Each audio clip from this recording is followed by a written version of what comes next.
صدا هست که یک بار دوستان خواهش میکنم که یک بار بنویسن که صدای ما هست یا نیست.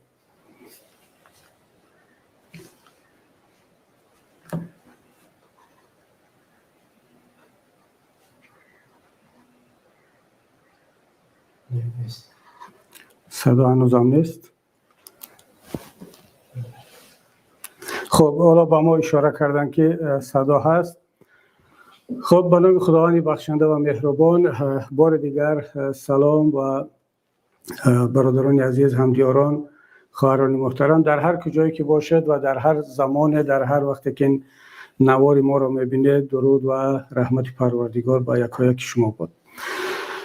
چند وقت باز خیلی شد میخواستم که درباره این موضوع صحبت کنم، موضوع تروریسم، یعنی تروریسم چیست و تروریست کیست. اما هر دفعه یک حادثه پیدا میشد، یک موضوع نوی در جامعه، در کشور یا در منطقه ما رخ میداد که این موضوع مهم را ما به عقب میپرتافتیم، زیرا موضوع تروریسم از جمله موضوعی هست که خیلی تاریخ طولانی دارد و مسئله جهانی است و میترسم متاسفانه که به زودی هم تمام نمیشود. ما میتونیم هر وقت درباره اون صحبت کنیم و نه یک بار و دو بار.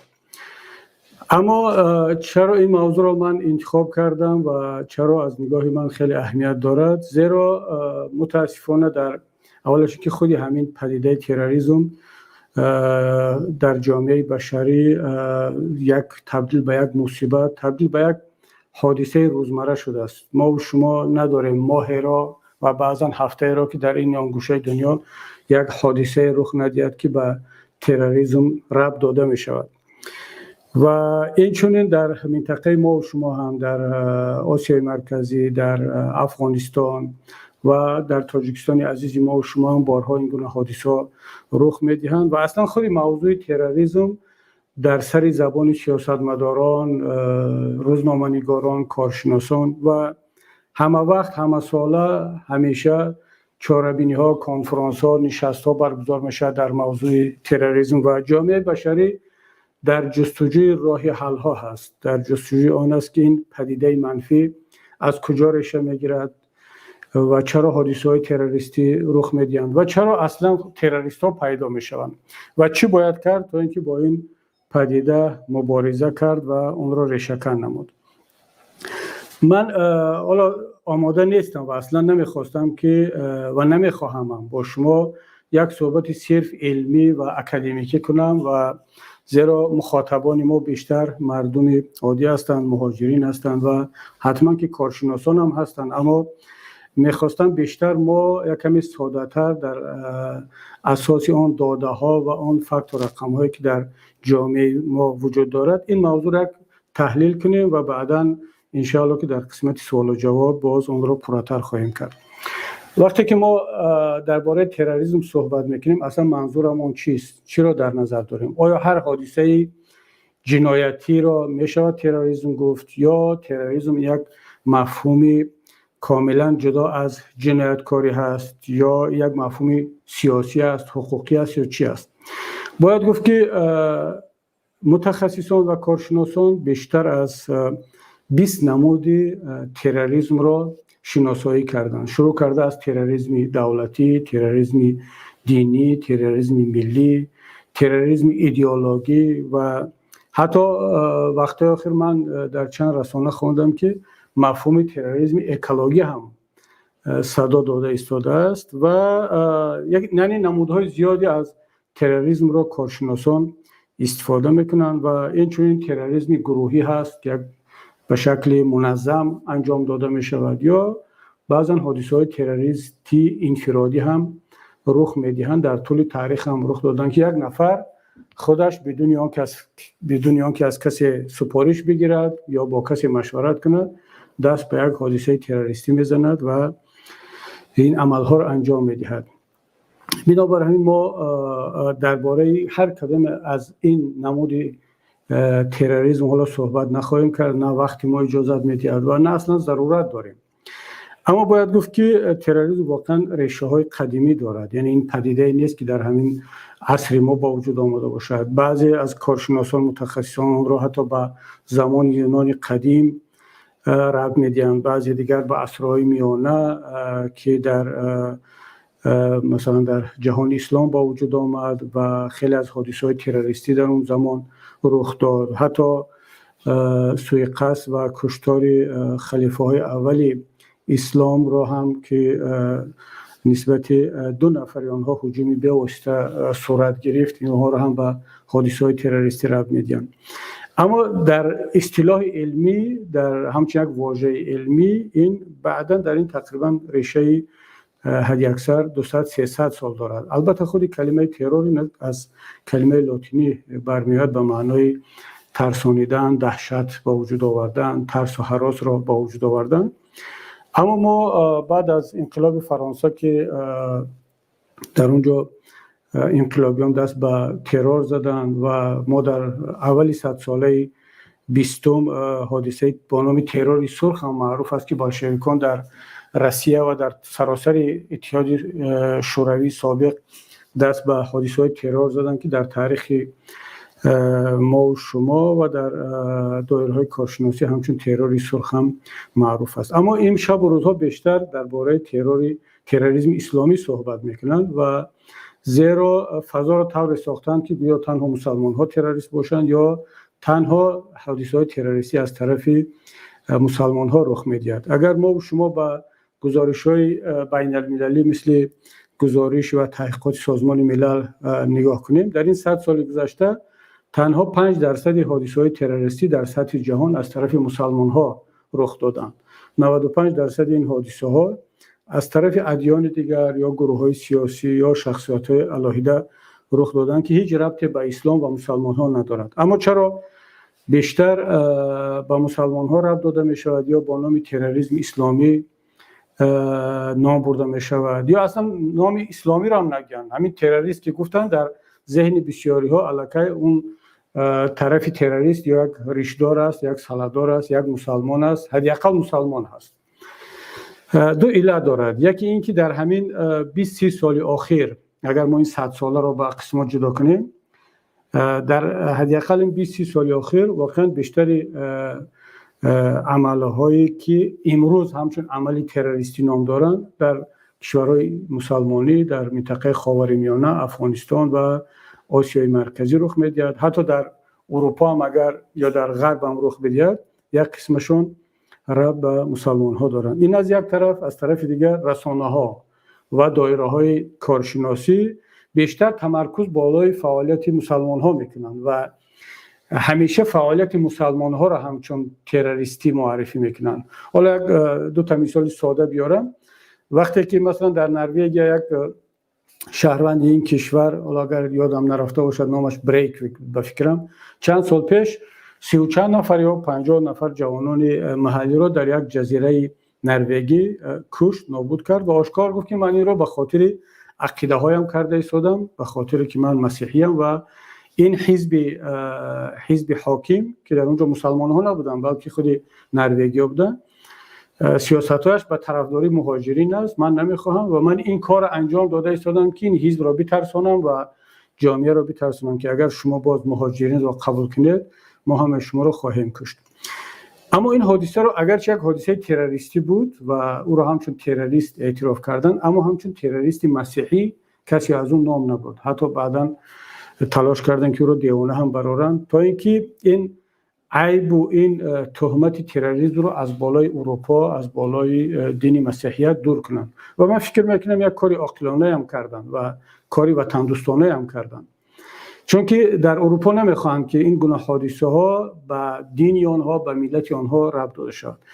اما اگر همین حادثه از طرف یک مسلمان انجام داده شود، هیچ کس در فکر آن نیست که او را یک تحقیقات طبی بگذرانند و بسنجند که آیا پسیخ بود، دیوانه بود، کسل است یا اصلا هیچ ربطی شاید به اسلام نداشته باشد. بله مسلمان زاده است اما تا دیروز میرفت در مثلا دیسکوتک و در جاهای دیگر بود و امروز این حادثه را کرد. شاید چرا ما این رو باید حادثه مثلا تروریسم اسلامی نامونیم؟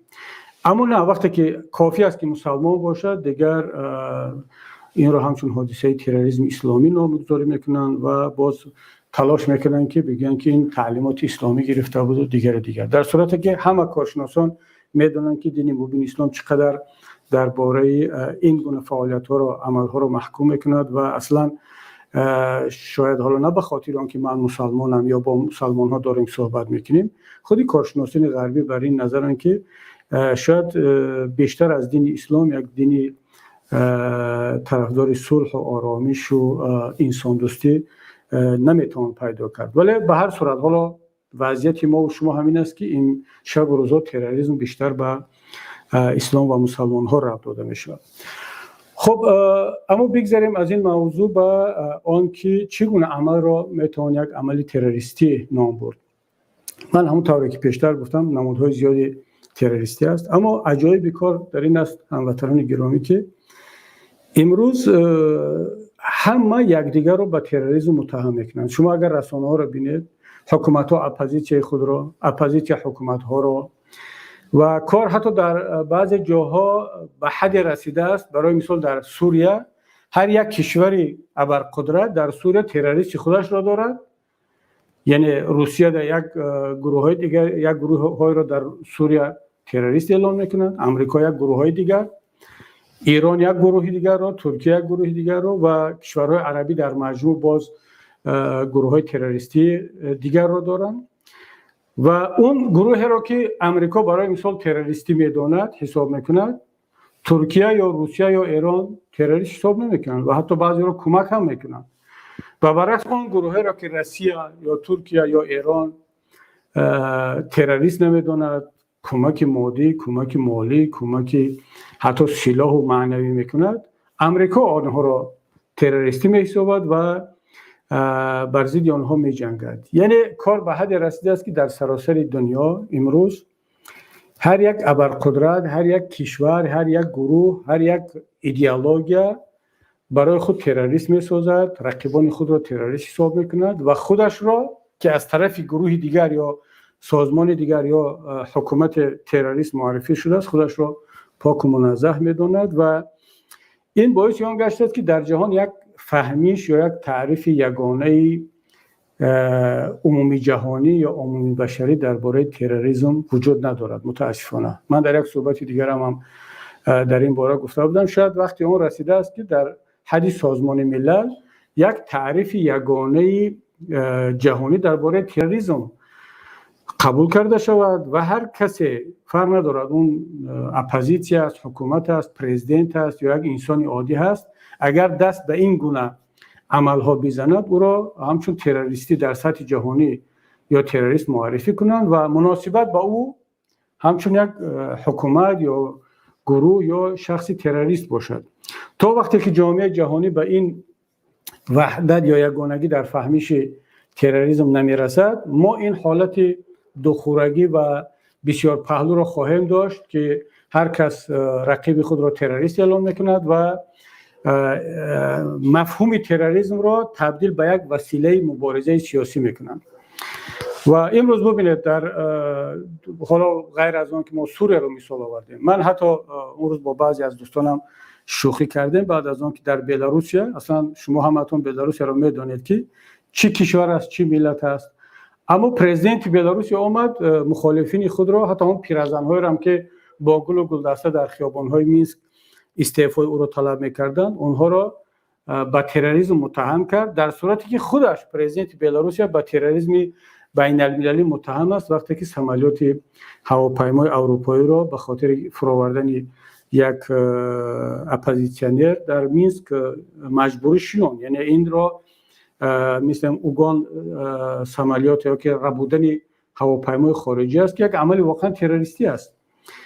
و عجیب کار این است که اپوزیسیون بلاروسیه لوکاشنکو را متهم به تروریسم میکند و به دادگاه بین المللی برده ایستادند و لوکاشنکو در نوبت خود باز اپوزیسیون را هم متهم به تروریسم میکند، حتی همون گروهایی که خیلی هم مصالحت آمیز هستند. بنابراین با دوستان بعضا شوخی کردیم که پیشتر در تصور همه از آن جمله ما هم تروریسم یک هیبت داشت، یک حالا ترسناک هولناک بود، اما بعد از اون که لوکاشنکو اون پیرزن‌های مینسک را به تروریسم متهم کرد، ما حتی دیگر تروریسم تبدیل شد به یک شوخی، به یک خنده و حتی دوستان گفتن که دیگر ارزش آن را ندارد. وقتی ما را هم تروریست اعلام میکنند کمی ناراحت میشویم، چون تروریسم بودن پیشتر کمتر جایگاه دیگر داشت.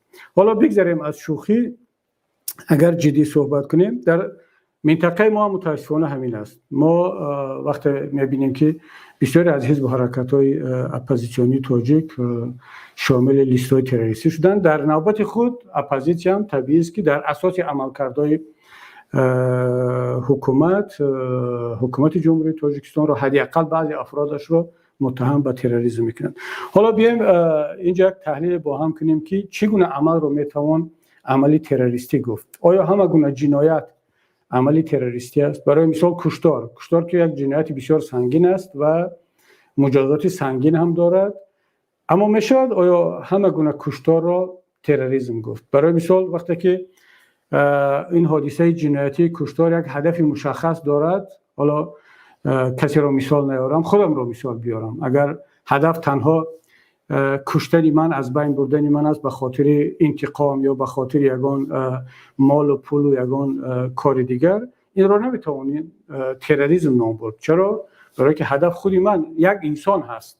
این حادثه کشتار است، این جنایت انسان کشی است، اما دشوار است این گونه حادثه را تروریسم نام برد.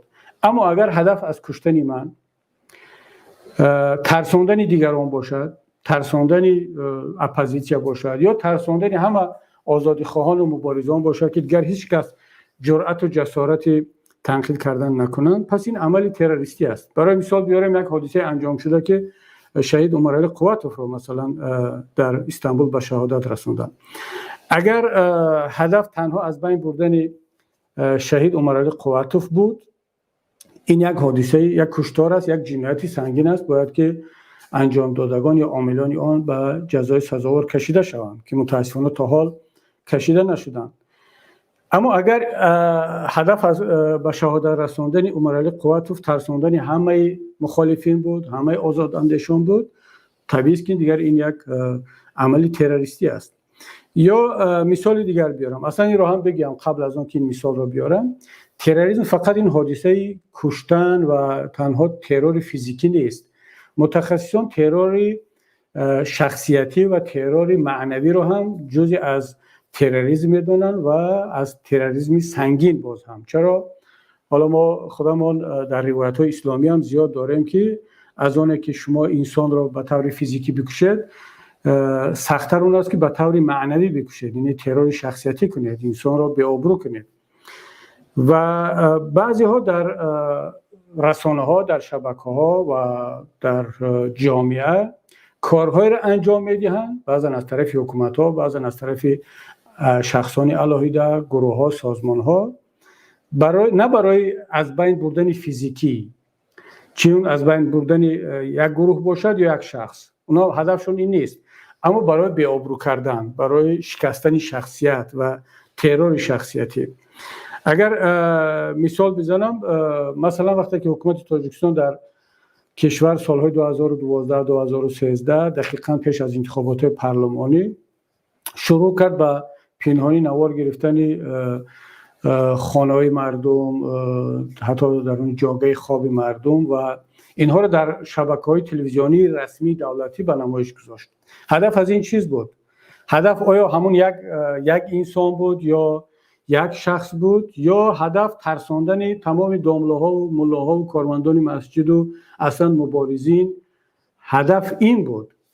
حتی اگر هدف همون یک نفر هم باشد، ولی هدف در اینجا نه کشتن بلکه به آبرو کردن، این علاقه ترور شخصیتی است. یعنی حکومت پیام میفرستد به این نفر یا به این یک گروه یا به جامعه در مجموع که شما آگاه باشید که ما مثلا خانه هر کدام شما رو میتونیم نوار بگیریم، از پس هر کدام شما هستیم و هر کی رو اگر دلمون بخواهد این کار رو نسبتش انجام میدیم. این علاقه ترور جامعه هست، نه ترور فیزیکی بلکه ترور معنوی و ترور دست جمعی. و مثل همین گونه حالات در هر جایی که رخ بدهد. حالا مثال دیگر بیاریم، وقتی که در حکومت خواست اینترنت رو نرخ رو بالا بردارد، جامعه به شور آمد و همه اعتراض کردن. یک گروه از شهروندان در داخل کشور که نه اپوزیسیون بودن نه کسی دیگر، فقط اونا برای آنکه حقوق شهروندان رو حمایت کنن یک گروه تشبثکاری رو راه اندازی کردن، امضا جمع کردن در شهر دوشنبه که در تمام دنیا هست این کار. حکومت نتوانست با اینها روبرو بیاد مبارزه کنه. چرا؟ برای اینکه اونها زن بودن، بعداً اعضای یگان حزب نیستن، اپوزیسیون نیستن، یک شهروند عادی ام. اما برای که در آینده هیچ کس برای حقوق خود مبارزه نبرد، بر ضد بالاروی نرخ‌ها، بر ضد دزدی، بر ضد کروپسیا، پامال کردن حقوق، حکومت چیکار کرد؟ آمد یک نفر را جوانی را آوردن یا همچنین یک انسان عادی با اون دوست کردن و بعد نوار گرفتن و در اینترنت پخش کردن. برای چی؟ برای آنکه آبرو و حیثیت این خانم رو بانو رو بشکنن و این پیام را به تمام جامعه برسانند که هر کس ضد حکومت، بخصوص ضد سیاست‌های اقتصادی، سیاسی و همه گونه سیاست‌های حکومت اگر صدا بلند میکند، بداند که ما او را ترور خواهیم کرد. اگر شخصیت سیاسی است مثل عمر علی قواتوف، مثل من، مثل دیگر مبارزان در صحنه، او را میتونن ترور فیزیکی هم کنن که کردن بارها. اما اگر یک بانو هست، یک جوان هست، یک داملا هست، یک روزنامه‌نگار هست، یک شخصیت غیر سیاسی هست، او را با این گونه ترورهای معنوی میشکنند و جامعه را میترسونند. تنها یک نفر را نه بلکه جامعه را میترسونند. و همین است که این گونه ترورهای معنوی و ترورهای فیزیکی واقعا هم نتیجه میدهد و جامعه تاجیکستان را ترس فرا گرفته است. نه هم نیروهای سیاسی، هم ژورنالیست‌ها، هم فعالان جامعه شهروندی، داملاها و هر کسی که در جامعه کمتر فعال است، او پیش از همه فکر میکند که اگر من حالا بیام اعتراض کنم، از حق خود دفاع کنم، طلب کنم، مگر مثل همونایی که کردن داملاها را، بانوها را، سیاستمدارا را، مگر مثل همونا نمیکنن؟ برخی از روزنامه‌نگاران وقتی که ما صحبت کنیم که چرا حقیقت ها را نمی نویسید، میگن که خب متاسفانه ما را تهدید کردن که اگر این کارها را کردید ما در دستمون نوار داریم، ثبت داریم. خیلی کم آدمانی هستند که از این گونه تهدید و شانتاژ نمیترسند، کار خود را ادامه میدهند، چه این عملهای تروریستی معنوی علیه آنها انجام می شود یا نه. اما اکثریت جامعه میبینیم که تحت تاثیر قرار میگیرند و از مبارزه، از فعالیت و از طلب کردن حق خود دست میکشند.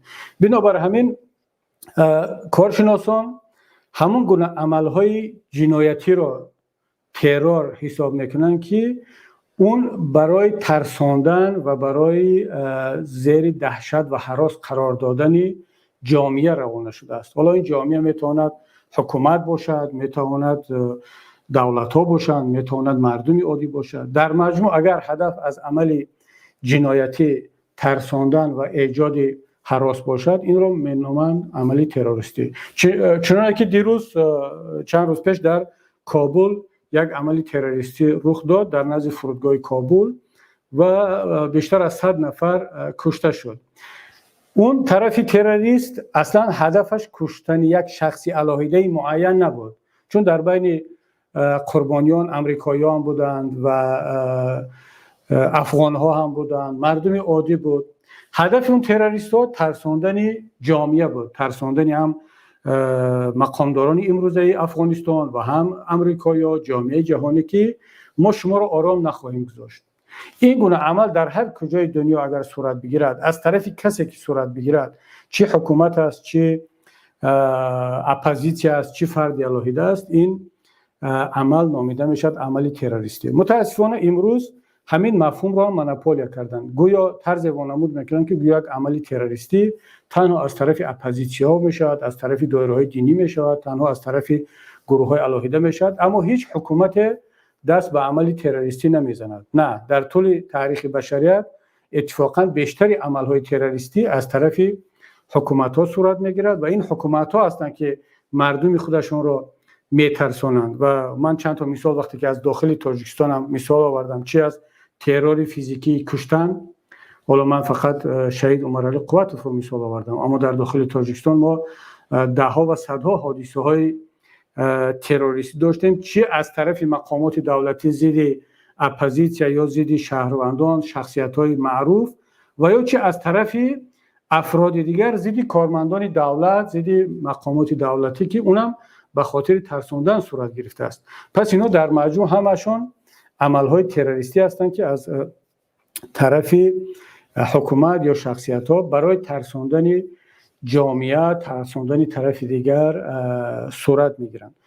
حالا اگر اینجا به این نتیجه برسیم درباره آنکه عمل تروریستی چیست و چه عمل را میتوان عمل تروریستی نام برد، پس سوال با وجود میاد که حالا با این تعریف و توصیف و تحلیل تروریست کیست؟ آیا تروریست می شود از اون یک مشخصا نام برد؟ من در این صحبت از کسی مشخصا نام بردنی نیستم و ضرورت هم ندارد، اما تروریست طبیعی همون کسی است که این عمل را انجام میدهد که میخواهد طرف دیگر را بترساند و او را به دهشت بیارد یا پیام بفرستد. حالا این حکومت هم باشد، پس او حکومت تروریستی است.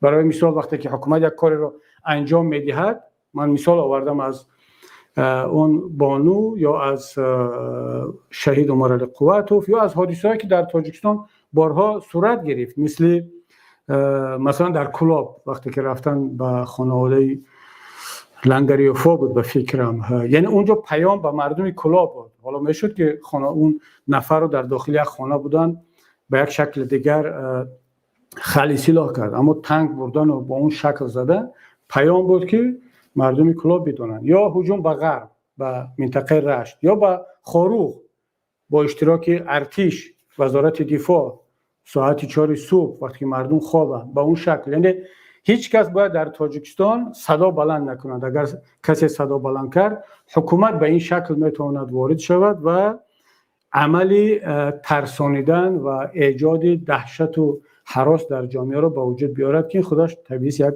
عملی تروریستی هست. و همین کار میتواند از طرف یک شخصی هم صورت بگیرد، مثلا چخیلی که در کابل ما مثال آوردیم، یا اون حادثه که در دنقره رخ داد ضد سیاحان خارجی، این یک عملی 100% تروریستی بود و مقصد چی بود؟ مقصد ترساندن خارجیان که به تاجیکستان ناید و ترساندن حکومت تاجیکستان که ما هستیم، ما زنده ایم و میتونیم کارها رو انجام بدیم. پس از روی این تعریف و معیارها 100% این عملی تروریستی بود و کسانی هم که این را صادر کردن طبیعی است که اونها را میتوان با تمام دلیل تروریست نام برد. اما نه اونه که حکومت ها یا طرف های دیگر هر وقت که بخواهند هر کسی را که تروریست نام برند از این لقب، از این عنوان برای هدفهای سیاسی استفاده برند. نه، این طور نیست. متاسفانه در طول تاریخ همین گونه بوده است و بسیاری از انسان‌های شریف قربانی همین اتهامات از طرف مقامات‌ها و از طرف دایره‌های معین شدند. من پیشترم گفتم درباره مسلمان‌ها، درباره دین مبین اسلام که متاسفانه قربانی این اتهامات شده است و هنوزم شده ایستاده است.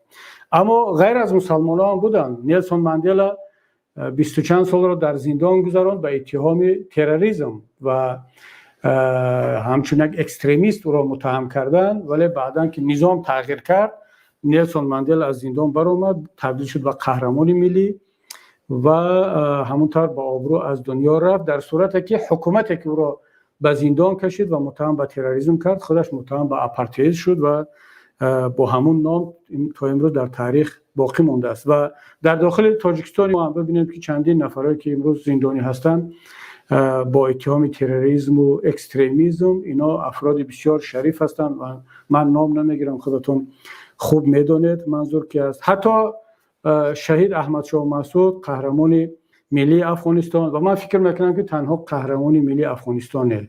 احمد شاه مسعود قهرمان همه ملت‌های آزادیخواه هست، پیش از همه ملت تاجیک، فرق ندارد ملت تاجیک چه در اون طرف آمو باشد چه در این طرف آمو، کسی میخواهد نمیخواهد قهرمان احمد شاه مسعود یک شخصیت تاریخی است و من نمیترسم از این حرف اگر بگویم که در تاریخ خراسان شاید به این حد فرد با وجود نبود، تولد نشده بود و شاید در آینده هم نشود. ما بله در تاریخ داریم افراد تاریخی خیلی زیاد در روایت ها، در شاهنامه، در قصه ها، اما بیشتری آنها با میفولوژی و با افسانه و با بافته ها آمیختند و بعدا محدوده عملشان از یک منطقه خرد بیرون رفته بود. اما احمد شاه مسعود طول سالهای طولانی در پیش چشم همه ما مبارزه کرد و جهاد کرد، به شهادت رسید و واقعا یک قهرمان هست. اما ببینید که همین شخص هم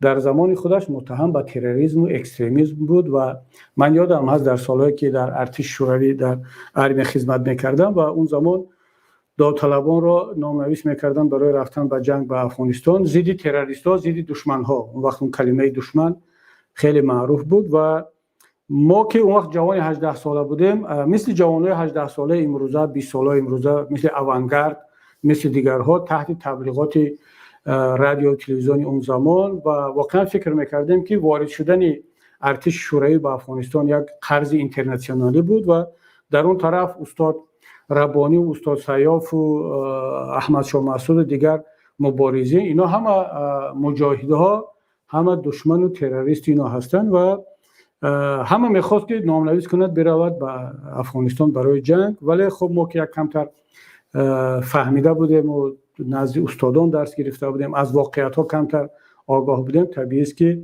حتی ما را وقتی که نامنویس هم کردن من خودداری کردم از رفتن به افغانستان و تلاش کردم که به قسمت دیگر برم و در گرجستان خدمت رو انجام دادیم. اما هنوزم اگر شما برید به یوتیوب و گوگل بزنید فیلم های زمان شوروی که در تلویزیون ها نشان میدادن از احمد شاه مسعود چی وصف میکردن، او را چگونه معرفی میکردن، من خیلی تعجب میکنم. همون کسانی که امروز حالا خدا را شکر که به این نتیجه رسیدن که از پسر احمد شاه مسعود، از احمدی مسعود پشتیبانی کنن، البته با غرضهای خودشون، با برنامه‌های خودشون، اون زمان اینا همشون بر ضد احمد شاه مسعود، بر ضد پدری او بودن و او را تروریست میدونستند.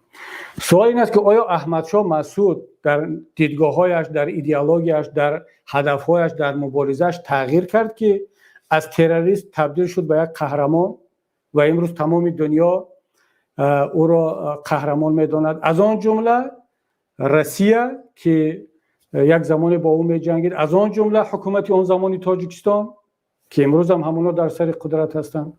آیا احمد شاه مسعود تغییر کرد یا اینها تغییر کردن یا برنامه‌ها و سیاست‌ها اینا تغییر کرد؟ احمد شاه همون احمد شاه است، دیدگاهش تغییر نکرده است، تا آخر با همون هدف ایستاد. پسرش امروز همون هدف‌ها و برنامه‌های پدر رو اعلام کرده است، دوام می‌دهد. اما چرا احمد شاه مسعود دیروز تروریست بود امروز قهرمان شد؟ برای آنکه سیاست‌ها تغییر کرد، برنامه‌ها تغییر کرد، نه اینکه احمد شاه مسعود یا پسرش تغییر کرده باشد. پس از این معلوم می‌شود که مفهوم امروزه تروریستی یک مفهوم سیاسی است. کسی که دیروز تروریست بود امروز قهرمان می‌شود، کسی که امروز قهرمان است و پیشوا است و حالا نمیدونم هر عنوانی دارد، فردا بتواند همچون تروریست معرفی شود. این وابسته به شرایط، وابسته به زمان است و سیاست ها است. اما اگر ما از لحاظ علمی مناسبت کنیم، پس تروریست کسی هست که او میخواهد با این جنایت خود در جامعه ترس و هراس و دهشت رو با وجود بیارد، چه دهشت فیزیکی نظامی، چه دهشت یا ترس معنوی رو با وجود بیارد. و هر کسی این رو انجام داد، چه حکومت باشد چه اپوزیسیا، دیگر میتوان این رو همچون تروریست معرفی کرد. و من دیگر خلاصه گیری نمیکنم اینجا که حالا بگم کی تروریست است و کی تروریست نیست. من نه کسی رو سفید کردنیم نه کسی رو متهم. خلاصه برآوردن رو و تحلیل رو به خود مردم عزیز واگذار میکنم. بگذار خودتون هموطنان عزیز خلاصه کنید، در عملها رو تحلیل کنید، ببینید و نظری شخصی خودتون رو درباره تروریسم چیست و تروریست کیست داشته باشید. چون حکومت ها، اپوزیسیا، شخصیت ها، رسانه ها، تلویزیون ها، همون طوری که گفتم هر کدام برای خودش یک گروه تروریستی دارد، اعلان کرده است و یک قسم رو کمک میکنن، یک قسم رو مبارزه میبرن. ما و شما باید که با عقل خود، با ذکاوت خود، با شناخت خود در اساس معیارهای بین المللی بدانیم که تروریسم چیست و تروریست کیست. اینجا من صحبت مقدماتی خود رو به انجام میرسانم و امیدوارم که استفاده کرده باشد. حالا میرویم به سوال ها، به بحث ها، پیشنهادهای شما، ولی خواهش میکنم مثل همیشه که از موضوع دور نرویم و هر برادر خواهر در موضوع تروریسم و تعریف آن اگر گفتنی داشته باشد ما خیلی منتدار میشدیم. خب اینجا چندی از دوستان نوبت گرفتن. شروع کنیم از برادر اول با نام کلاب. بفرمایید برادر عزیز یا خواهر هر کی باشه. سلام علیکم. و علیکم سلام. مویدین کبیری. و علیکم سلام. سلامتی خوبان. تشکر برادر عزیز. خداوند نگهبانتون باشه. موضوع شما برای تروریست ما در مورد همین یک بودم. رحمانوف، یتیموف، شاروخ، سعیزاده همین تروریست توزه در تاجیکستان. برادر ما عزیز تروریست اشتغال میکنیم. برادر من پیشتر هم گفتم که بیاید در اینجا حالا نام نبریم که کی تروریست است، چون هم خیلی که شما این نام ها را گرفتید همچون تروریست با اون طرف ما اگر حاضر بیایم یک تحلیل کنیم که حالا من گفتم که چگونه عمل ها را میتوان تروریسم بها داد شناخت. آیا شما در تاجیکستان یگان عمل های را میدانید؟ حتی خودتون در حیات شخصیتون اگر در تاجیکستان باشید یا در روسیه در هر کجای باشید یگان عملی رو احساس کردید که مقصد از اون عمل برای ترساندن شما یا برای ترساندن جامعه بود؟ من وقتی در کلا گفتی 2008 همون سال در خونه لنگری که بودم اکا اونجا در گفتی گپا موقعی چی نداشتیم نه ما نفهمیدیم که آدم کیه. همین تشکیلش کرده بود. همون کلوب در خونه لنگری در کلوب شد. از نگاه شما یک عمل بود برای ترساندن مردم کلوب؟ همون چند دعوت تاجیکستان بودم ما دیدم همورا نه خلق نمیترسید. اونجا حکومتی کورگانای کلوب نبود، اونجا فقط ارگانای دیگه اولسی تاجیکستان بود. ای کلوب نبودن وافشی. خیلی هم کورکنه ارگان کو میترسیدن. خلق رفته چیگه باشه تماشا دارن، حیران شدن که چیگه باشه در اینجا. ما خیلی تماشا داریم. سرشون کسا نمیرون. نکی همونجا کارا تشکیل کردم. خیلی گفتی گپا همین آدموان. دیگه هیچ کاری نیست. اونجا برادر عزیز اونجا حالا وقتی میگم که ترساندن، مثلا ترساندن اون مردم عادی کلوب که در خیابان ها نه، وقتی که به یک خانواده که واقعا خانواده معروف بود در کلوب و در سر قدرت آوردن خود امام علی رحمان خانواده بله اون بود سهم دارن و خیلی تلاش کردن.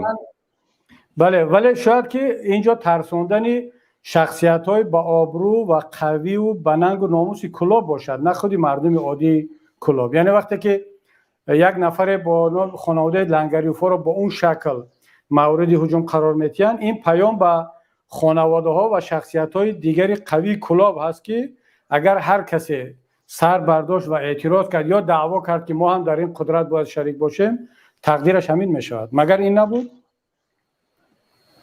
اگر ای ترس بودم مثلا من همجا دیدم که بابای دونلو نمیترسید خلق با پیش تماشا دارن همجا یک تکه دارن پس بامید که همون گرم دارم گفتم همجا افغانا در اومدن چی دارم بعدی و عروج جبرا وردن هرچی برآوردن بعدی چی اکر بعد نبودن همشون هم محکم کنن یه یگون چی برسه باید ترس بده که خلق نمیترسید. خلق در همونجا تماشا دارن میکنن همه شاهد برنامه خدا میدونن 2008 ده بودم کار.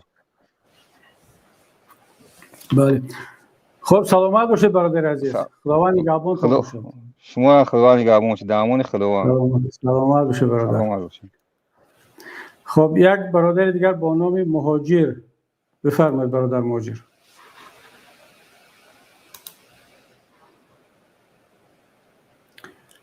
برادر مهاجر بفرمایید.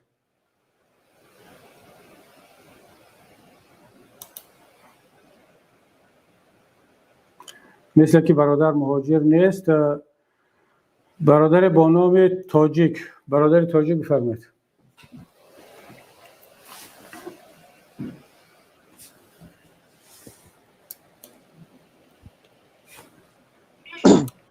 السلام علیکم. و علیکم سلام. استاد موضوع امروز را آگاه شدیم. اگر اجازت باشه با اجازت شما دو سوال است و یک پیشنهاد.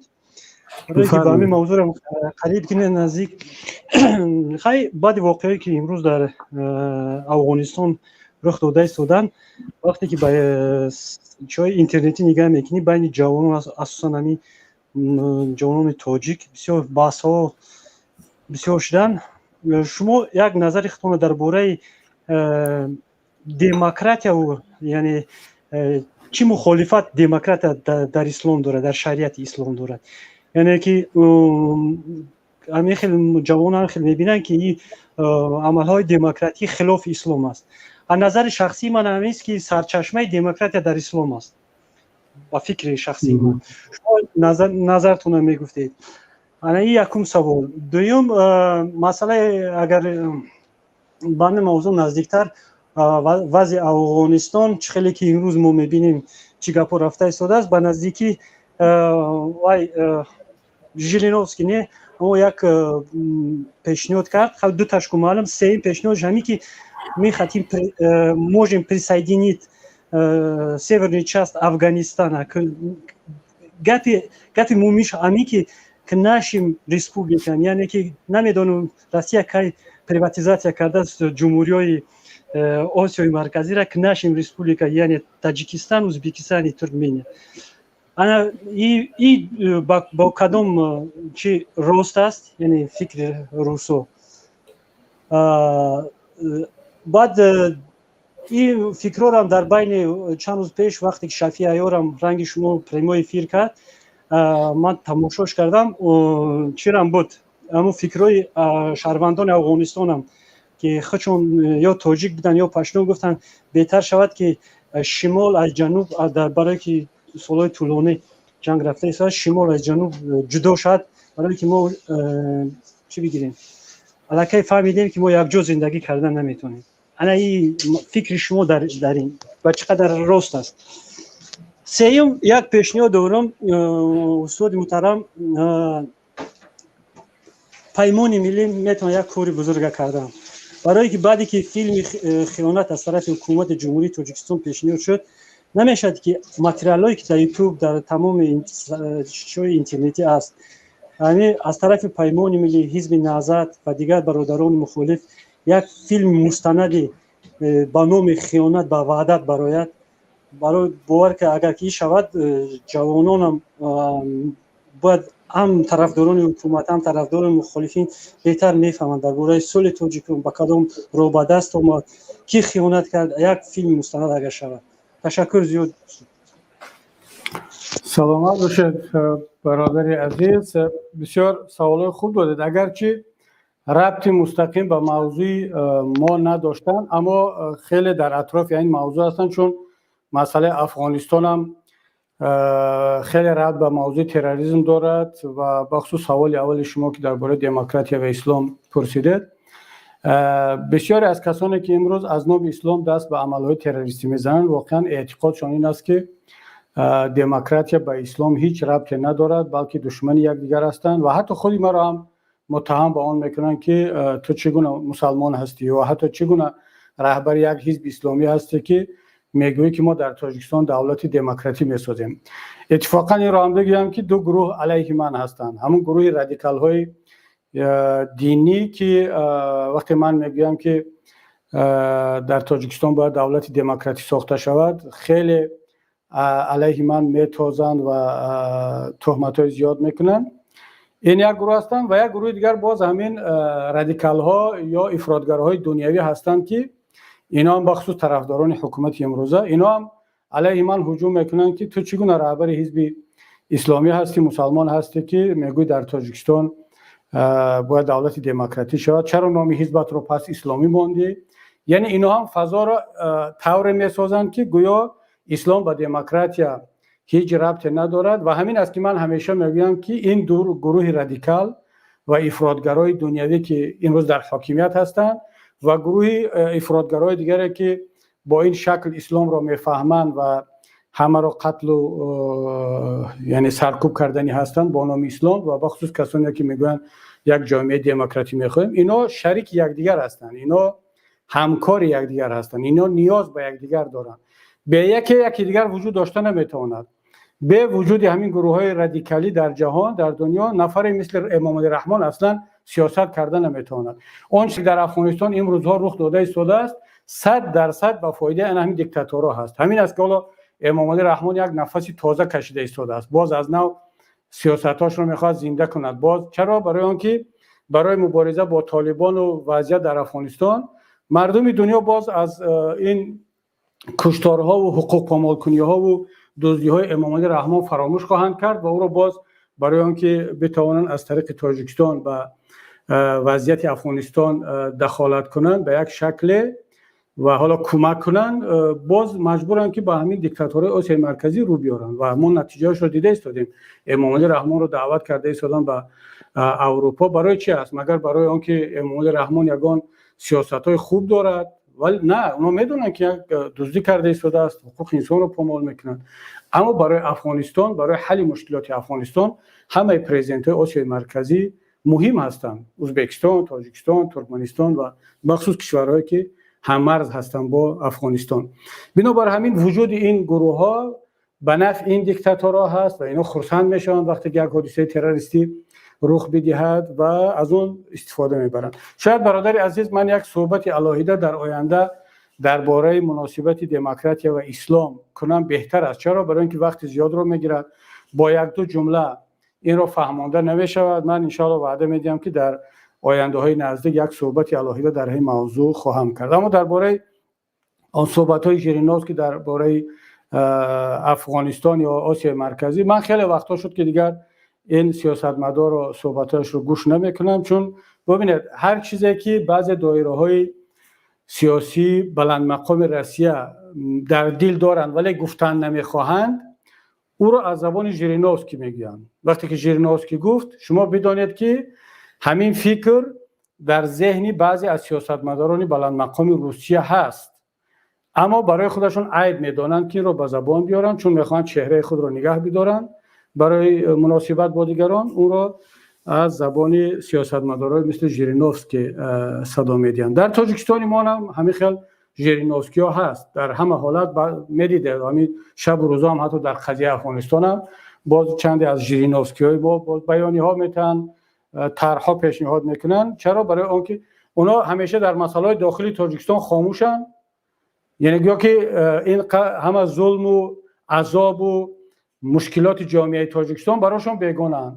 فقط به یادشون رسید که تاجیکان افغانستان والا در مشکلی هستند. خدا را شکر که حداقل برای تاجیکان افغانستان هم صدا بلند میکنن. اما این همون به اصطلاح ژیرینوفسکی تاجیک است که هر وقتی که خواستن و اون جمله‌ای را که خودشون جرئت نمیکنن بگوین یا برای رابطه‌های دیپلماسی رو ویران نکردن گفتن نمیخواهند، بعد از زبان همین گونه ژیرینوفسکی ها صدا میدهد. شما زیاد دنبال این گونه حرفا و بیانی ها نباشید.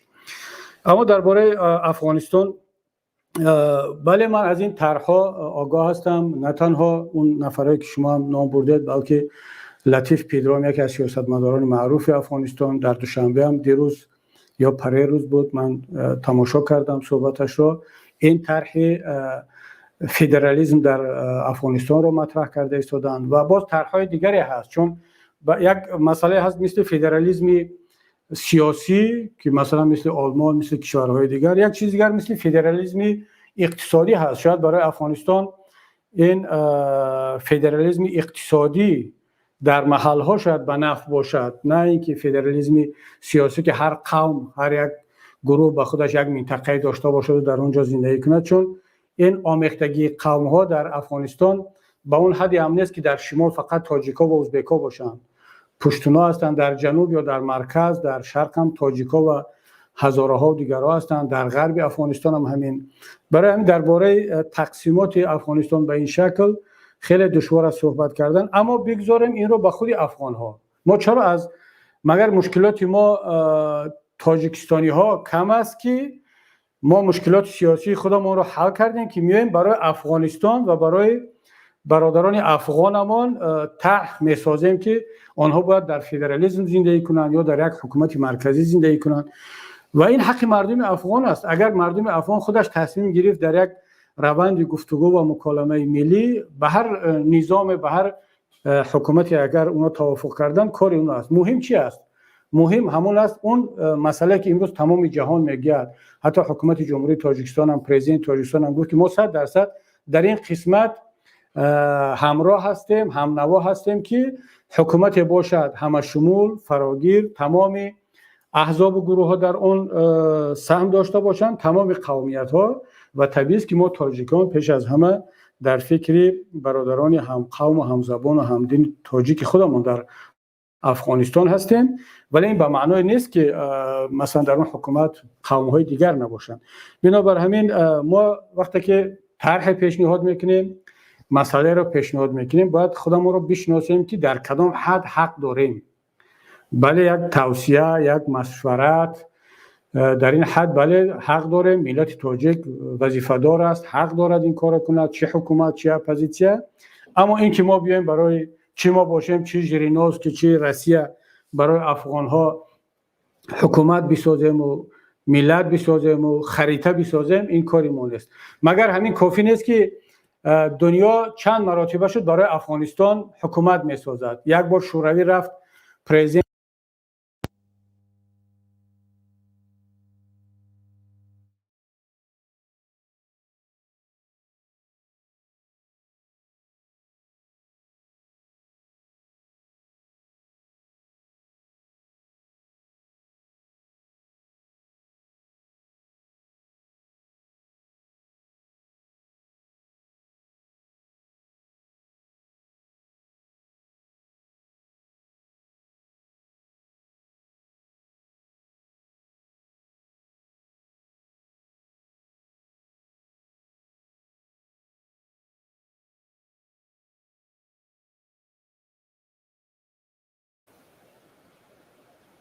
بله به نظرم نوار هست.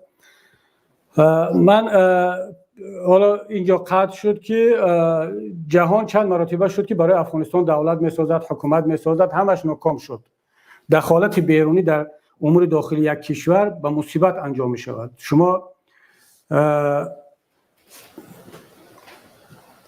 شما ببینید که شوروی یک مراتبه دخالت کرد، رفت پرزیدنت عمل کننده را از بین برد و حفیظ الله امین را کشت. خواست با جاش پرزیدنت دیگر بیارد، حکومت دیگر کند، موفق نشد. مردم افغانستان به جهاد برخواستند و عاقبتش یک مصیبت شد.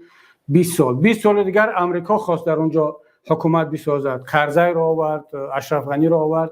خب نتیجهش همون چیزی شد که امروز داریم.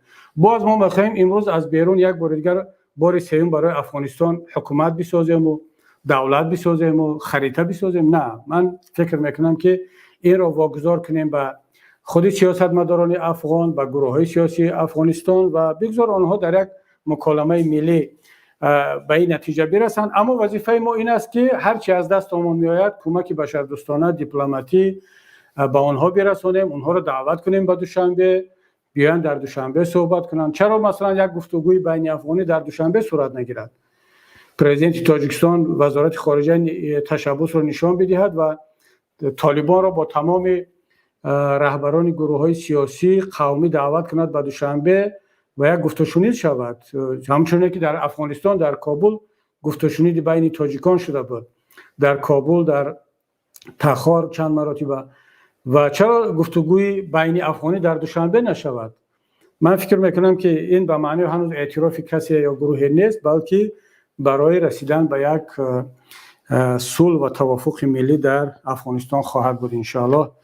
و در مسئله آن فیلمی که شما گفتید از طرف پیمان، البته من نمیخواستم که این جنگ فیلم سازی باز شروع شود. حکومت به این هم دنیا را از فیلم و همه گونه نوارها پر کرد و میخواهد خودش را موسیقی بیگناه نشان دهد و طرف دیگر را گناهکار بشمارد. اگر ما بیایم الان باز فیلم کنیم و طرف دیگر را گناهکار کنیم و خداوند را سفید کنیم، باز این میشد جنگ فیلمی و جنگ رسانه‌ای اینها.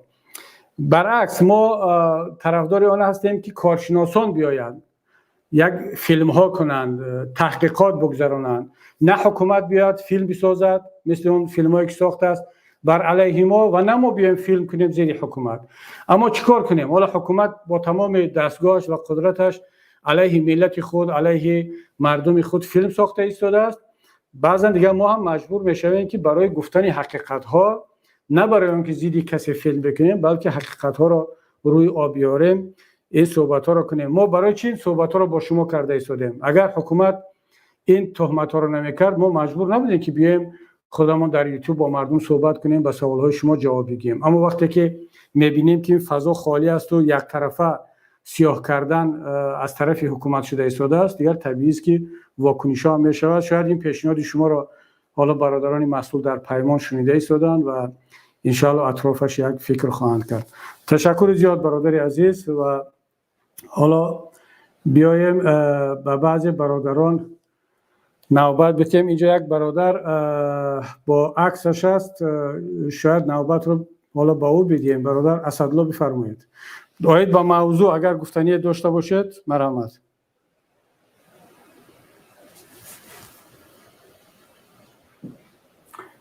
برادر اسدالله هستی در خط؟ السلام علیکم. و علیکم السلام. سوزه تیجه خوبه؟ سلامت باشه برادر. تشکر. موضوع یک سوال داشتیم. بگو ما دیدم تروریست چی یک سوال داشتیم. تروریستی بفرمایید. آوازم اومده است؟ بله بله هست آوازتون. مقصد 21 اپریل سال 1992 خب 20 نفر هم طرف مخالفان حزب نهضت اسیر گرفتن. آیا عمل تروریستی است؟ 20 چندم اپریل؟ یکم اپریل سال 1992 21 اپریل سال 1999 20 نفر را اسیر گرفتند. در 20 نفر اسارت گرفتن. بله بله. خب آیا این عملی تروریستی هست یا نیست؟ بله بله بله. اول تروریستی حزب است و نیست. حزب نهضت هم مقصد هست اینجا. سلامت باشه برادر عزیز. آوازتون کم ترکنده میاد ولی نهضت هم دست داره. بله حرفتون شنیده شد برادر اسدالله. آوازتون کم ترکنده میاد ولی نظرتون شنیدیم. ببینید برادر اسدالله، در سال 1992 این معلوم شد که اولهای جنگ شهروندی است. در همه گونه جنگ، چه جنگ شهروندی است یا چه جنگ بین دولتی هست، اسیر گرفتن یا حتی متاسفانه کشتن این یک عمل طبیعی است. جنگ به خاطر همون است که سلاح میگیرند و طرفای دیگر رو میکشند و یا اسیر میگیرند و این گونه حالت ها میشد. ما در صحبتمون پیشتر گفتیم که کدام نمود عملها و حتی عملهای جنایتی تروریسم نام دارد. نه همه عمل جنایتی نامش رو میشه تروریستی گفت. و برای عمل تروریستی شرط نیست که کشتار حتما صورت بگیرد. اسیر گرفتن این یک عمل جنگی هست. اگر در اساس قانونهای جنگ و با رعایت معیارهای رعایت قاعده جنگ اگر اسیر گرفته شده باشد این رو میگن اسیر گرفتن. اما اگر در وقت جنگ، حتی در وقت جنگ هم حقوق انسان وقتی که پامال شود این دیگر نامیده میشه جنایت‌های جنگی. اما اگر این عمل تروریستی نیست، چه از طرف حزب نهضت شده باشد چه از طرف حکومت شده باشد، چون بالاخره اون وقت فرانت خلقی هم اسیر میگرفت، اینات هم اسیر میگرفت، طرفای دیگر هم. اما اگر یک عمل به خاطر ترساندن یک نفر یا ترساندن جامعه اگر صورت بگیرد این عمل تروریستی است. من فکر نکنم که اسیر گرفتن عمل تروریستی حساب شود. سلامت باشه برادر عزیز. خب یک برادر دیگر هم با نامش هست، با عکسش هم برادر صبوری. بفرمایید برادر صبوری. السلام علیکم و رحمت الله و برکاته. و علیکم السلام برادر. صدای من خوب دارین برادر؟ بله بله صداتون هست. همیشه سلام خدمت پیرمونی براتون میفرستادم، نمیدانم آمد نیامد. حالا سلام زیاد با ما میفرستند میاد. ان شاء الله که سلام شما هم حتما رسیده است. باشد بهتره. من زمانی بود یک عکس احمد شاه مسعود دیده بودم. در تو عکس یک شعر خیلی جالب نوشته بود که پیالا گرچه با طول جهان ویرانه میگردد، به وقت تنگ دستی رفیق بیگانه میگردد، به وقت تنگ دستی رفیق بیگانه میگردد. مشو هم صحبت نامرد که کام تلخ میگردد، مصیبت میکشد مردی که به نامرد میگردد. من همچون یک مخالف، همچون یک شخصیت شهروند جمهوری تاجیکستان با اسم صبوری، اسم شخصی خودم کامران است اما اسم صبوری با تخلص صبوری، در سیاست پیش گرفته آقای رحمان فر نمیپذیرم و دوست ندارم. همچون یک شهروند میخوام که با بازنشسته برود. اما امروز قضیه که در مرز تاجیکستان هست، دارن مردم شرفمند افغانستان زیر فشار هستند، زیر این چیزها که هستند. من که همچون یک فارس زبان، همچون یک انسان، همچون یک مسلمان واقعا دلم براشون تنگ است. هر نمیدونم چی بگم و چی بیان کنم. یعنی منظور سخنهام چیست؟ شما چی میتوانید پیشنهاد کنین که در حاضره حاکمیت آقای رحمان که حداقل حل یگان مشکلاتی که مثلا مردم افغانستان دیده برای مثلا نمیدونم زمانی اگر یادتان باشد من جوانم، در زمان جنگ شرمنده جمهوری تاجیکستان شرمندای تاجیکستان بیشتر از 2000 نفر بیشتر هجرت کرده بودند به خاک مقدس افغانستان. امروز شهروندان افغانستان دارن هجرت میکنن به هر گوشه. چرا بر خاک تاجیکستان و تاجیکستان یگان کریدوری باز نمیکند که همزبانای خود، هم دین خود، هم کیش خود، هم میهن خود را یگان چاره‌بینی دیده بتواند که مثلا بتواند بگد که مقامات اینجا من یعنی طرفداری رحمان کرده استادم که هرچند مخالفش هستم، هرچند که مخالفی رحمان هستم، اینجا من میگم که آقای رحمان فرچند که خودت با اسم پیشوای ملت میذاری و پیشوای تاجیکان میذاری، امروز در اون منطقه اونا هم تاجیک هستن، اونا هم فارس هستن. حداقل یک چاره‌بینی بکن که مثلا در جامعه در فارسی زبان شاید چهره خیلی خوب یادداشت شوی. اما هرچند که سیاست غلیظ است، هرچند که سیاست فرسوده شده داره، اما چرا یگان چاره‌بینی دیده نمیتواند برای مردم افغانستان که امروز در قنات‌های سماوات به چراها میشینند؟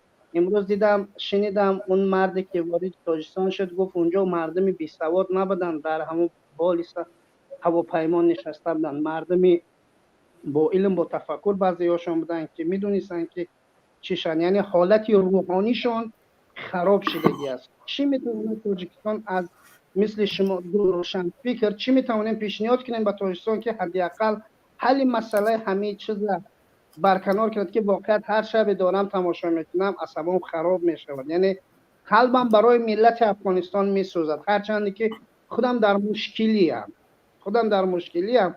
شما میدونید هر جوانی که مبارز شد حقیقت چه طلب کرد به چه روزها میاد، اما حقیقت کوچک من آرام نمیذارد که چی پیشنهاد کنیم، چی میتوانید شما پیشنهاد به مقامات تاجیکستان کنید که حداقل یگان چاره‌بینی دیده شود.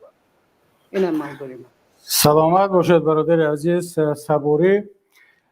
بسیار مسائل مهم رو برداشتید. ببینید دوستی عزیز، من درباره افغانستان در صحبت قبلی هم پیشنهادهای خود را کردم، از اون جمله به حکومت جمهوری تاجیکستان هم که حالا اولش که شما چه خیلی گفتید درها را باز کنن. البته درها را باز کنن به معنی آنه که هر کسی که میخواهد تاجیکستان بیاید، نه، تاجیکستان هم ظرفیت‌های محدودی خودش را دارد، شاید که از لحاظ اقتصادی نتواند همه را جابجا کند، اما مطمئن باشد که امروز جامعه جهانی آماده کمک به هر کشور همسایه هست که درهای خود را برای مهاجرین نیازمند افغان باز میکند. من 2 روز پیش صحبتی بحثی پارلمان آلمان را در پخش مستقیم تماشا کردم. اینجا برخلاف تاجیکستان ما در یک کانال مخصوصی دولتی تمام جلسه های پارلمان به طور آنلاین پخش می شود که مردم ببینن که دپوتات هایشون چی گفته ایستادن، چی خیلی بحث میکنن. در اونجا بحثی افغانستان بود، هم حزب حاکم را تنقید میکردن، هم طرفداری میکردن بعضی ها. رهبر فراکسیای اگر اشتباه نکنم حزب خریستین دموکراتی آلمان در سخنرانی خودش از سیاست‌های مرکل در عموم طرفداری کرد، اما گفت که ما آلمان نتوانسته ایستادیم به افغان‌های نیازمند بخصوص برای مهاجرت کمک کنیم و سوال گذاشت که چرا کشورهای همسایه افغانستان کمک نمی‌کنند و نام تاجیکستان را مخصوص آورد. یعنی رهبر فراکسیای یکی از قوی‌ترین فراکسی‌های پارلمان آلمان نام تاجیکستان را مخصوص آورد که چرا تاجیکستان کمک نمی‌کند. بعد یک جمله گفت که من حالا می‌خوام این جمله را دقیق کنیم که به چی خاطر گفت این سیاستمدار آلمان. گفت که ما حکومت آلمان چرا به طلب‌ها یا درخواست‌های حکومت تاجیکستان به طور کافی جواب گفتن نتونستیم که اونها مهاجرین افغان را قبول کنند. از این برمیاد، حالا من تحلیل کرده ایستادم، معلوماتی دقیق ندارم، از این جمله این سیاستمدار آلمانی برمیآید که شاید یک گفتگوشنید بین تاجیکستان و آلمان صورت گرفته است که آلمان پول بدهد به تاجیکستان تا اینکه تاجیکستان این یک مقدار از مهاجرین را در خاک خودش جای بدهد، اما اگر آلمان پول ندهد یا امریکا ندهد تاجیکستان قبول نمیکند. و شاید این سیاستمدار برای این تنقید میکرد که ما کمک لازمی را در وقت درخواست نکردیم. اما سوال اینجا با وجود میاد که اگر آلمان به تاجیکستان برای مهاجرین افغان را پذیرفتن کمک نکرد، شاید به دلیل آنکه از فساد گسترده در حکومت تاجیکستان آگاه هستند که اینها باز پولا را مثل اشرف غنی میدزدند و شاید به اون مهاجر افغان چیزی نمیرسد. شاید دلیل این باشد و شاید که یگان دلیل دیگر. اما آیا لازم است، شرط است که اول خارجی ها پول بتیند بعد ما قبول کنیم؟ کجاست اون انسانیگری، همسایگری و حداقل اون تاجیکگری ما که یک مقدار از مهاجرین نیازمند تاجیک را در خاک تاجیک افغانستان را در خاک وطنمون قبول کنیم، بگذار عددی محدود باشد، بخصوص بیماران، زنها، حداقل همون مقداری که افغانستان تاجیک را قبول کرد در سالهای هجرت. و اگر در همون حد اگر ما قبول کنیم هیچ جامون کم نمیشد. افغانستان هم یک کشور قشاق بودن اما تاجیکان را بیرون نکردن. من در وقتی در پارلمان بودن اصلا دیگه نمیخوام همین تعریف رو زیاد بگم، اما برای یادآوری که وقتی که در اون جنگ اولی که یک بار دیگر طالبان هجوم کرده بودن در کدام سالهای، یک قسمی از تاجیکان هم مرز با ما فرار کردن به تاجیکستان و در یک جزیره بین دریای 5 گرفتار شدن. همون وقت اونا درخواست کمک کردن. من سخنرانی داشتم، طلب کردم که بیاید همین کمک کنیم به همین مهاجرین، حداقل در این طرف مرز در یک لاگر در اونجا، ولی متاسفانه در همون وقت حتی به اون مردم کمک کردن نشد. و حالا بگذار این را به خود سیاستمداران تاجیکستان، منظورم حکومت، جواب بدهند که چرا درها را بستند و کمک نمیکنند. اما در اون قسمتی که از شخصیت ها دعوت شود، بخصوص این موقع اخیر درباره حمایت از یک حکومت همه شمولی که در آن همه قوم ها باشند، از آن جمله تاجیکا، ما این را 100% پشتیبانی میکنیم و شاید وقتی آن رسیده است، همون پیشنهادی که من کردم که از دیگر رهبران، چخیلی که الان لطیف پیدرام در دوشنبه هست، از دیگر رهبران افغانی هم دعوت شود تا اینکه بیان در تاجیکستان و در اونجا سیاست ها را پیگیری کنند. و من حالا دیگر در این شرایط از این بیشتر برادر صبوری چیزی دیگر گفتن نمیتونم، اما شاید ما همچون تاجیک، حالا اگر حکومت کار از دستش بیاد میکند کرده ایستاده است، همچون تاجیک و تاجیکستانی به نظرم باید یک موقع مشخص بگیریم و کار کنیم که در افغانستان همسایه هر چه زودتر یک صلح و ثبات دائمی برقرار شود، زیرا ثبات افغانستان 100% این ثبات تاجیکستان است. بی ثباتی افغانستان بی ثباتی تاجیکستان است. فرق نداره در افغانستان در حکومت کی هست و در تاجیکستان در حکومت کی هست. امروز امامعلی رحمان در حکومت است، ما در اپوزیسیون. فردا اگر حکومت عوض شود، امامعلی رحمان رفت و دیگر کس آمد، بازم ثبات افغانستان و آرامش و صلح در افغانستان به نفع ملت ما و کشور ما خواهد بود. تشکر برادر عزیز. اگر گفتنی دیگری داشته باشید بفرمایید کوتاه، اگر نه خداحافظی کنیم. یک سوال دارم. مثلا بگیم که سوال پرووکاسیونی است، اما اون سوال با مقصد پرووکاسیا نمیتونه. اگر اجازت خب. باشد میگم. خیلی کوتاه برادر بفرمایید. یک شخصیت بلاگری که در آلمان هست با نام عبدالرحمن نالنه، وقتی که من فیلم هاش میبینم، صفحاش میبینم، شخصا برای من رنجاور است، دردآور است. بله از نگاه اسلامی دارد، دعوای اسلامی میکند و دعوای دیگر و غیره ها، اما فکت ها را نادیده افزوده میکند، نادیده نظریات بیان میکند فکت ها را. یعنی مقصد شما هم چگونه شما میتوانید نسبت همون انسان شر بدین که مثلا هر چند که حزب شما حزب اسلامی است و اون جوان هم دعوای اسلامی دارد، مثلا من همچون یک شهروند تاجیکستان همون جوان هم میبینیم، جوان یاش است، شاید زیاد چیزها را دیدگی نیست مثل ما، شاید دیدگی هست نیست، اما واقعیت وقتی اون چیز سخنرانی اون و صحبت های اون میبینم همچون یک انسان برای من نظر این میشود که فقط افسوجداد نمیکند، تنها رادیکال اسوجدینی میکند. به زبان روسی گفتم رو میخوام، یعنی رادیکال اسوجدینی میکند از نگاه من. اما از نگاه شما چگونه میتوانید نسبت همین جوان شعر بگید؟ برادر عزیز، من تلاش میکنم همیشه که از شعر و تفسیر شخصیت های دیگر خودداری کنم، اما اون سوالی که شما دارید دیگر به همه ربط دارد. البته مسلمان ها 1.5 میلیارد هستند در دنیا و هر کسی که مسلمان است و یا ربط به اسلام دارد این معنی ندارد که همه یکسان هستند. و حالا اگر ما هم حزب نهضت اسلامی هستیم، اون برادر عبدالرحمن هم خودش را یک مسلمان یا جانبدار دیدگاه های اسلامی میگیرد، معنی ندارد که ما هم فکر هستیم در همه مسائل ها، یا فقط برای آن که هم ما و هم او یا دیگر دوستان مخالف حکومت فعلی هستیم و حرف میزنیم، معنی آن ندارد که در همه مسائل ما هم فکر هستیم. من پیشتر تلاش میکردم که با این برادرها که تنها نیستن، خیلی برادرها دیگر هستند، از اسلوب نصیحت و برادری و مشورت کار بگیرم و با آنها تلاش کنم بفهمونم که از گفتن بعضی حرفایی که نه ریشه اسلامی دارن، بله بیشتر از کلمات و از واژه ها و از آیات ها و از حدیث ها استفاده میشد، اما نه به معنای درست و نه در جای درست.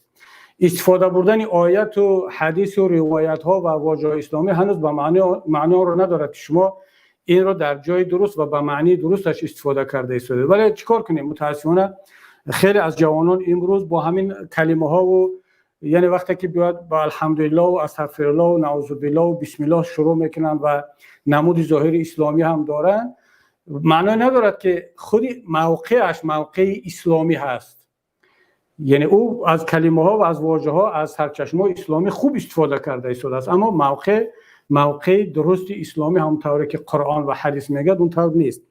اما بعدا دیدم که نه اونها حرف گوش میکنن و بعضا در بعضی حالات خودشون رو حتی آگاهتر و داناتر و بهتر در این مسئله ها میدونن و خود رو هم وظیفه دار نمیدونن که از کسی گوش کنن و حرف شنوی کنن. میگه شما یک حزب علیحده هستید، ما یک گروه هستیم، فقط برای اون که ما هم اپوزیسیون هستیم معنی اون رو ندارد که ما از شما اطاعت خواهیم کرد.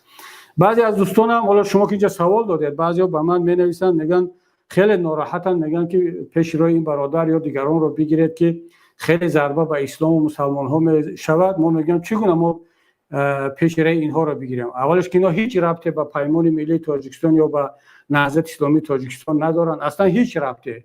بله اینا مهاجرن، برادرن، تاجیکن.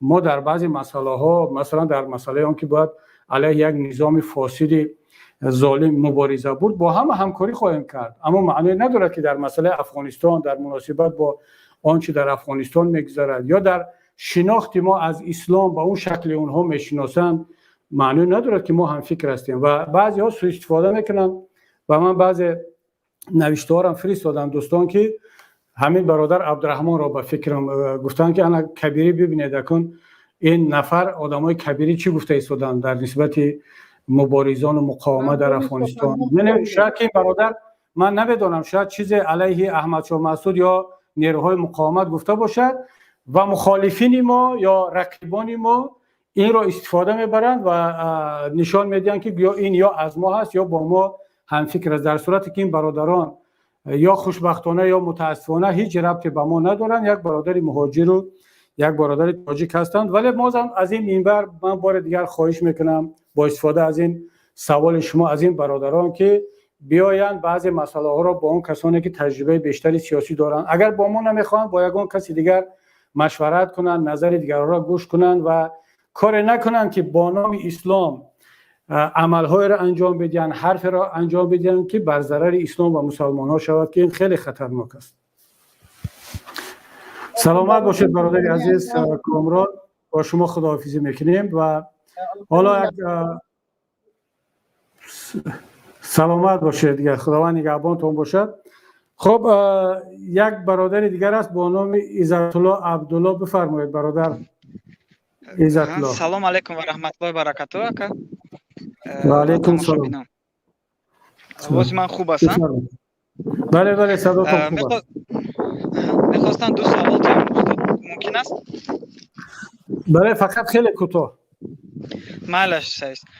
میخواستم یکون سوال این بود که همین گلمراد حلیم با سوریه رفته بود، همین بسیارتر یک آدم حکومت بود و قطعی رحمانوف بسیار میگشتک و با پسر رحمانوف بسیار میگشت. چی طور شد که این به دولت سوریه رفت و تروریست شد؟ یکم سوال. بعد دویم سوال میخواستم گفت زنم که حکومت تاجیکستان طالبان رو تروریست نگفتند، حساب نکردن و گفتند که حزب نهضت اسلام از طالبان خطرناک است. این هم یک شرط میدادید. همین یک کوتاه کده بود. سلامت باشید برادر عزیز. بله گلمراد حلیموف با افسر بلند رتبه حکومت تاجیکستان بود. من خبر ندارم اما شنیدم که در کدام دوره‌های عضو فرانت خلقی هم بوده است و علیه نیروهای ملی و اسلامی هم می جنگیده است و در حتی محافظی شخصی خانوادگی بود است و اون نه در مدرسه خوانده بود، نه در عضو حزب نهضت بود، نه در یگان جای دیگر، اما یک تاجیک بود و یک مسلمان هم بود. اما وقتی که خودش در بیانیه‌اش گفت در اون صحبت ویدیویش که وقتی که دید که با او سفارش داده است وزارت کارهای داخله که برود خانم‌های از خیابان، اون خانم‌های خیابانی را جمع آوری کنن، بیارن حجاب بپوشانند و نوار بگیرن، بگن که حجاب پوشا و اعضای حزب نهضت اسلامی تاجیکستان این کارها را کرده ایستادن، خودشان را با پول میفروشن برای آبروی اسلام مسلمان‌ها و زن‌های مسلمان و تاجیک را ریزاندن. او گفت که من دیگر طاقت نکردم و مجبور شدم که بروم سراغ یک نیروی مسلح مبارز که علیه این گونه حکومت‌های دیکتاتوری از اون جمله حکومت تاجیکستان مبارزه برم. او چرا در تاجیکستان این کارو نکرد؟ رفت به سوریه، برای که در همون شب و روز تبلیغات داعش خیلی قوی بود. آنها میگفتن که بیاید اول در سوریه ما ضد حکومت ظالم بشار اسد مبارزه بریم، بعد عراق، بعد همین خیلی تمام تا آسیای مرکزی رو میرویم، تمام این دیکتاتورها را از قدرت دور میکنیم. و آنها نه تنها گلمراد حلیموف، هزارها جوان تاجیک رفتن پیوستن به اون گروه های تروریستی و هدفشون بود که از اونجا شروع کنن مبارزه رو بیان به وطنهای خود، که دیدند که موفق نشدن. یعنی خود اشتباه های حکومت ملت را، جوانان را تبدیل به تروریست میکند و یک گلمراد حلیموف تنها نیست و هزارها نفر دیگر هستند و ما این هشدار را بارها به حکومت در داخل تاجیکستان داده بودیم، نامه نوشتم، برآمدها میکردیم. الان هم میگوییم که این سرکوبگری هایی که شما کرده ایستاده، این فسادکاری ها، این دزدی ها و این محدود کنی حقوق مردم، عاقبتش همون است که اگر حزب نهضت اسلامی تاجیکستان اپوزیسیون هیچ کار نکند، باز یک گروه دیگر پیدا می شود که دست به سلاح میزند، دست به مقاومت میزند. چرا؟ برای که دیگر راه شما باقی نگذاشتید برای مردم و برای ملت. و همین بود برادر عزیز جوابی من در مسئله آنکه چرا حکومت طالبان رو تروریستی اعلام نمیکند. و من بعید نمیدونم که فردا حکومت تاجیکستان باز با همین حکومت آینده افغانستان همکاری میکند و پیشتر هم همکاری داشت با طالبان. البته من نمیدونم که در همکاری با یگان کشوری سیوم این کارو میکردن یا نه. طالبان خودشون اعتراف کردن که در دوشنبه دفتر داشتن و رفت آمد میکردن، کمک میگرفتن. و اما چرا نهضت برای حکومت از طالب خطرناکتر است؟ برای آنکه ما در داخل تاجیکستان هستیم، شهروند تاجیکستان هستیم و ما برای قدرت مبارزه میبریم. قدرت رو از دست رحمانوف بگیریم و یک دولت آزاد و دموکراتی بسازیم. رحمانوف از ما برای همین میترسد. چرا رحمان از نهضت اسلامی تاجیکستان، از حالا بگیم مسلمان های معتدل تاجیکستان میترسد و از برادران و همفکرهای ما در افغانستان مثل احمد مسعود، مثل صلاح الدین ربانی، مثل دیگر مجاهدان و مبارزان که اونا هم اسلامی هستند، اونا هم عضو جمعیت اسلامی افغانستان هستند، اونا هم برنامه‌شون هدفشون مثل ما است. چرا از اونا نمیترسن؟ از اونا دفاع میکنن، برای که آنها برای در قدرت رحمانوف رقیب نیستند. اگر احمد شاه مسعود یا فرزندش یا هر یک سیاستمدار تاجیک افغانستان اگر بر ضد رحمانوف رقابت میکرد و اون مقام جایگاه او را میخواست که عوض کند، او را هم دشمن، او را هم تروریست اعلام میکرد. اگر منم شهروند افغانستان باشم، نهضت اسلامی تاجیکستان با همین برنامه، با همین دیدگاهش، اگر ما که سلاح نداریم در افغانستان، همه مجاهدایی که امام علی رحمان پشتیبانی میکند یک عمر سلاح داشتن، ما سلاح نداریم. اگر ما در افغانستان باشیم، ما برای امام علی رحمان یک شریک بسیار معتمد، یک تاجیک مظلوم و معتدل و دموکرات و هر چی هست نام بردن، وطن دوست. اما چون ما رقیب هستیم، ما میخوایم در تاجیکستان صاحب دولت و ملت و وطن خود باشیم، ما برای دشمن هستیم، برای تروریست هستیم و برای همین از ما بیشتر از طالبان میترسد. خب امیدوارم که به سوالات شما جواب دادم. یک برادر سلامت باشه برادر، خدا نگهبانتون باشه. یک برادر دیگر رو هم با نام آزادی قبول کنیم و بعد با همین آیسته جمع بس میکنیم. سلام علیکم. بفرمایید برادر. و علیکم سلام.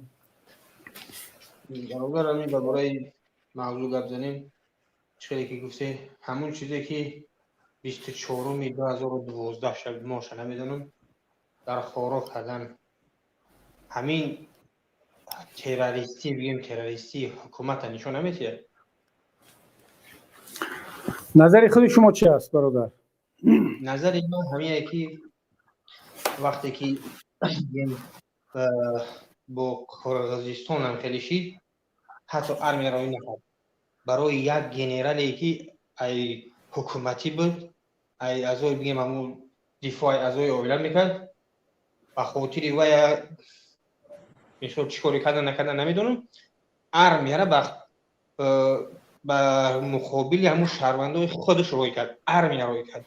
یک گروهی که برای زود عمل کلینه ارمی را روی کرد که ناخه به یگون به خبر ساعت چوری بوم داد زده در اومدن. ایده تروریست‌تر میشه. بله برادر عزیز، ما در تاجیکستان کنستیتوسیا داریم، قانون مخصوص درباره قوای مسلح داریم و در اون سندهای حقوقی مأموری خوب نشان داده شده است که کدام نیروی قدرتی در کدام حالت‌ها استفاده برده میشد و چه رسالت دارد. امنیت یک رسالت دارد، در حالت‌های علیحده استفاده میشد، پلیس، وزارت داخله و ارتش یعنی نیروهای مسلح، وزارت دفاع. معمولا در تمام دنیا از اون جمله در تاجیکستان هم وزارت دفاع تنها در صورت سفربر می شود که یک حالت مثلا آبخیزی می شود، زمین لرزه می شود، کمیته وضعیت فوق العاده نیرویش نمی رسد، از نیروی وزارت دفاع استفاده می شود یا یگان کارهای دیگر. در حادثه‌های داخلی هیچ کشور وزارت دفاع سفربر نمی شود مگر باز در اون حالتی که قانون نشون میدهد. در اون حادثه‌های خاروق اولش که خودی همون ارتش کشیدن و جنگ در اونجا یک جنایت بود، اما اگر یعنی خود استفاده وزارت دفاع در خاروق جنایت بود، ضد قانون‌های عمل کننده بود. اما اگر ما ببینیم که این برای با هدف ترساندن مردم بدخشان بود، این عملی تروریستی است. اما اگر ببینیم که نه، این برای ترساندن مردم بدخشان نیود، برای فقط یک عملیات رو انجام دادن بود، این جنایت است، قانون شکنی است، جنایت است و علی عملی تروریستی نیست. این رو من حالا در اینجا استفاده چیزی گفتن نمیتوانم، اما اگر باز کارشناسان تحلیل کنند، خود مردم بدخشان در اونجا بهتر میدونن. من یادم هست که بلافاصله در همون شب و روز حقوق شناسان تاجیکستان از اون جمله رحمت الله ظاهروف در یک مصاحبهش استفاده ارتش رو در خاروق با همچون تروریسم دولتی نام برده بود. یک بحثایش رو در بین حقوق شناسان نظر رحمت الله ظاهروف این بود که این یک عملی تروریستی در سطح دولت هست، ولی عجیبش که حکومت تاجیکستان بعد به فکرم درک کرد که دیگر با حقوق شناسان بحث کردن فایده ندارد، وارد این بحث هم نشد. منم نشانهای تروریسم را در این عمل حکومت در عملیات خاروق میبینم برادر. سلامت باشید. همین این با فکر من این بالاتر از تروریسم نمیشه که بگیم این حتی گنوسید میشه. البته که مقصد مرامشون ترسوندن هم بود و چیده فقط یک همین بود که من خودم از بدخشان هستم، من خودم اینجا هستم برای ببینم یک بدخشان، چون که برای همین حکومت گردن خم نکرد. البته مقصدش ترسوندن بود و همون آدمای با آبروی همون که قبیله‌ای که زدن برای همون آدمی که رفتن که بخپیم اون مردم بدخشان ما حرمت میکنیم، عزت میکنیم، پشتیبانی هوایی کردیم که همین جنگ شد و بردن همین قدر ارتش برزید. یعنی حتی من فکر میکنم بالاتر از تروریسم حتی گنوسیدش رو میخوره بر علیه مردم خودش. بله، نشانه های علامت گنوسید هم در این عملهای حکومت هست، بخصوص در حادثه خاروق و نه تنها در حادثه خاروق. اگر ما کارشناسان خوب تحلیل کنند، ما حالا نمیخوام زیاد در این باره گپ بزنم، در مسئله دادگاه بین المللی و گنوسید بعض پرونده ها رفته ایستاده است. این عمل را همیشه در عملیات کلاب، در رفتارهای حکومت در شهر وحدت، در منطقه رشت و در بدخشان مشاهده کرد. یعنی دقیقاً در همین سه منطقه حکومت بخصوص امام علی رحمان یک مناسبت خاص نسبت همین 4 منطقه دارد: کلاب، وحدت، منطقه رشت و بدخشان، و همیشه نگاهش نگاهی سرکوب کردن و استفاده قوت و زور در این منطقه هست. شاید به اون خاطر که در اینجا بیشتر یک روحیه آزاد اندیشی و مبارزی و ناترسی بیشتر وجود دارد، اگرچه ملت تاجیک در همه گوشه ها، در همه نقطه ها این صفات های ناترسی و دلیری رو همه دارند. اما از رفتارهای حکومت در سال گذشته می شود تشخیص داد که نسبت این منطقه بیشتر یک عملهای خیلی هم خشن و یک مقدار انتقام جویانه را استفاده کرده است. به هر صورت این را دیگر باید کارشناسان ببینن که تا چه حد در اونجا علامت‌های گنوسید بود یا تروریسم بود، اما اونه که جنایت بود 100% در این دیگر ما شک نداریم. خب همدیاران عزیز، تشکر زیاد برای دقتتون. ما اینجا تحلیل با هم کردیم، تشکر با دوستانی هم که شریک شدن و خلاصه میتوان کرد که تروریسم یک پدیده تاریخی و جهانی هست. متاسفانه ما مسلمان ها بیشتر با آن متهم شده ایستادیم که این ناعادلانه هست. از طرف دیگر سوء استفاده خیلی شدید از طرف مقامات و حکومت ها از واژه و از این مفهوم تروریسم شده ایستاده است که این را در آینده باید ما راه ندهیم و وقتی آن رسیده است که هر انسان، هر کس خودش با تحلیل، با شناخت، با درایت خودش معین کند که تروریسم چیست و تروریست کیست، مگر که اون وقتی که یک فهمیش جهانی در سطح سازمان ملل با وجود بیاد. در اینجا من صحبت خود را به انجام میرسانم تا صحبت‌های بعدی در پناه پروردگاری منان باشید.